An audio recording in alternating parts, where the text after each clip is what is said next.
ተወዳጁ አርቲስት ነጻነት ወርቅነህ የመጨረሻ የቀብር ስነ ስርዓት በስላሴ ቤተክርስቲያን ተፈጸመ።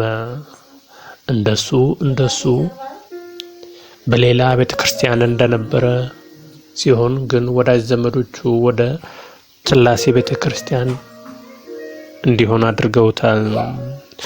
ተወዳጁ ፈገግታ የማይለየው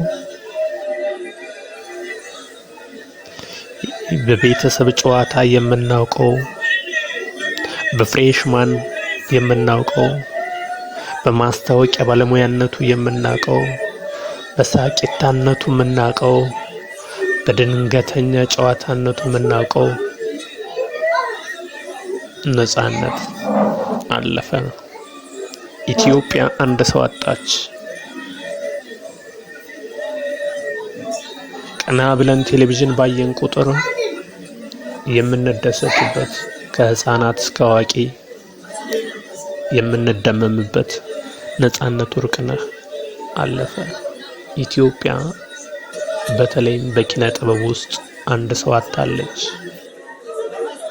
ተወዳጁ አርቲስት በአሜሪካ የሚኖሩ የሶስት ልጆች አባት እንዲሁም የራሱ ልጆች ያሉት የሙያ ልጆች ያሉት በኤፍቢአይ 1 እስከ 3 ተወዳጅ የሆነ እንዲሁም ባለቀለም ህልሞችን የሰራ 3 ማዕዘን ፍቅር በሬዲዮ እና የተለያዩ ስራዎችን የሰራልን የሰው መውደድ ያለው ነጻነት ወርቅነህ አጣ ነው።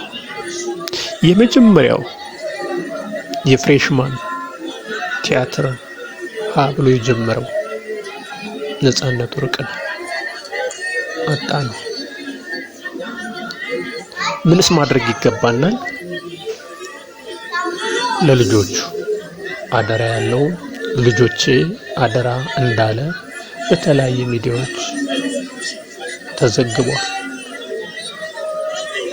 ፈጣሪ አምላክ ከገነት ያድርጋል፣ በገነት ያስገባል። ፈጣሪ አምላክ በቀኙ ያቆም። ነፂ እንወዳለን፣ ከልባችን አጠፋ።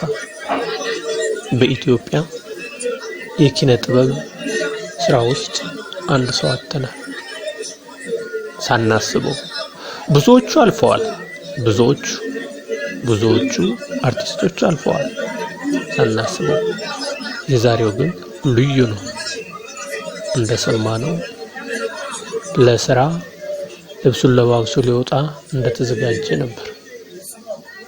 ነፂ ሳናስበው ተለየ። ነፍስ ይማር። ለልጆችህ፣ ለባለቤትህ፣ ለሙያ አጋሮችህ ጽናቱን ይስጣቸው።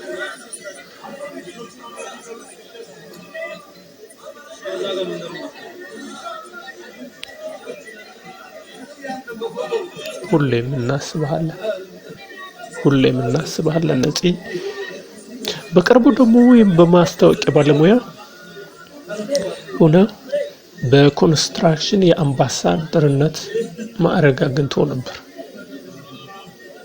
ከኮሜዲያነቱ የበለጠ የማስታወቂያ ባለሙያነቱ ሌላ የኮሜዲ ስራ ነበር። ፈጠን ብሎ የሚናገረው ህፃናቶች መጣ ብለው የሚያዩት አዛውንቶቹ ትላልቆች ሁሉ እንኳን ማስታወቂያውን እንደ ቲያትር የሚያዩት ወንድማችን ነጻነት ወርቅነህ ፈጣሪ አምላክ ነፍስህን ይማር። ሰላም